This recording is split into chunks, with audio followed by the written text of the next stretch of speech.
Най-вероятно не в някоя конкретна. Просто в жена и щях вляза в един мол. Щях да изкарам сигурно цялото работно време на мола, за да разбера защо е толкова интересно да бъдеш там. Да прекарваш толкова време, аз не го разбирам. Затова ето, ако имам тази възможност, ще вляза, ще стоя, вероятно ще разбера. И когато после пак си стана мъж, като аз отивам на мол, ще кажа, добре, разбирам те защо отиваш на мол. Иначе като отидат на мол и влязат вътре и като стоят толкова време, какво прави толкова време, бях в мола. И затова това ми е много любопитно. Как така може да прекараш толкова време там и да продължава ти интересно.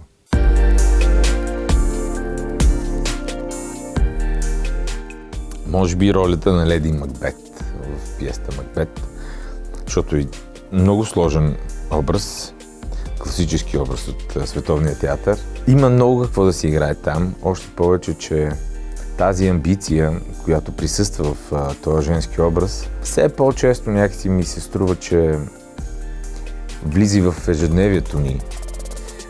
Няма нищо лошо в това, женска еманципация, но понякога амбицията, както е в самата пиеса, води до нещо крайно, прекалено голяма крайност. А както може би на всеки известно, прекалено крайните неща вече отиват в други измерения, както и самата пиеса, самата Леди Макбет накрая полудява и свършва фатално. Затова може би бих изиграл тая роля, защото е сложен образ. Аз обичам такива неща.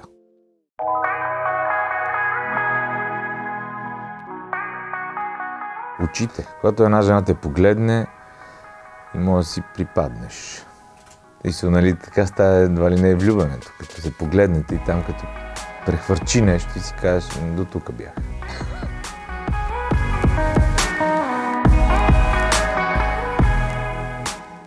Какво искат жените? Знам, че го искат тук и сега. Ама какво е точно това, не знам. Даже и филм има такъв.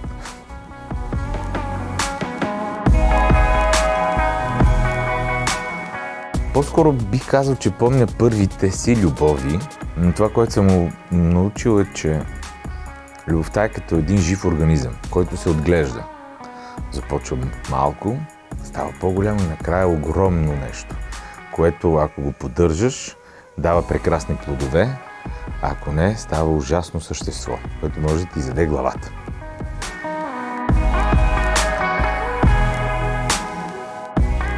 Да ги няма изобщо. Значи, първо нямаше да има живот. Второ, ще е толкова скучно, че ако го изживееш този живот, то ще бъде на празно. Как така бе, жени?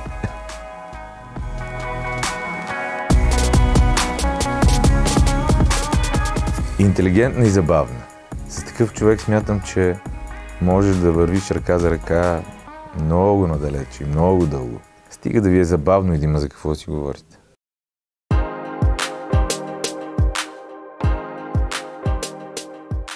Казва се Александър и сме заедно от известно време. И тя е точно това нещо, което казах. Интелигентна и забавна. И времето прекарано с нея никога не е загубено.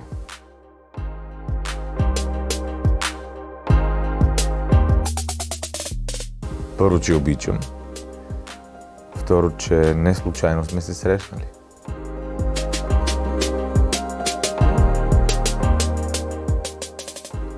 Чудна работа. Ето, чудна работа.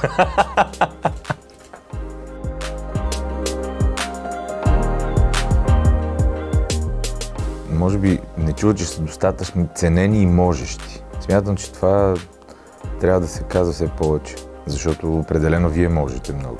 Все пак деца раждате.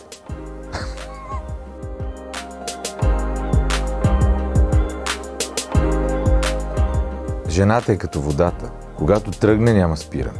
Нищо не може да я спре.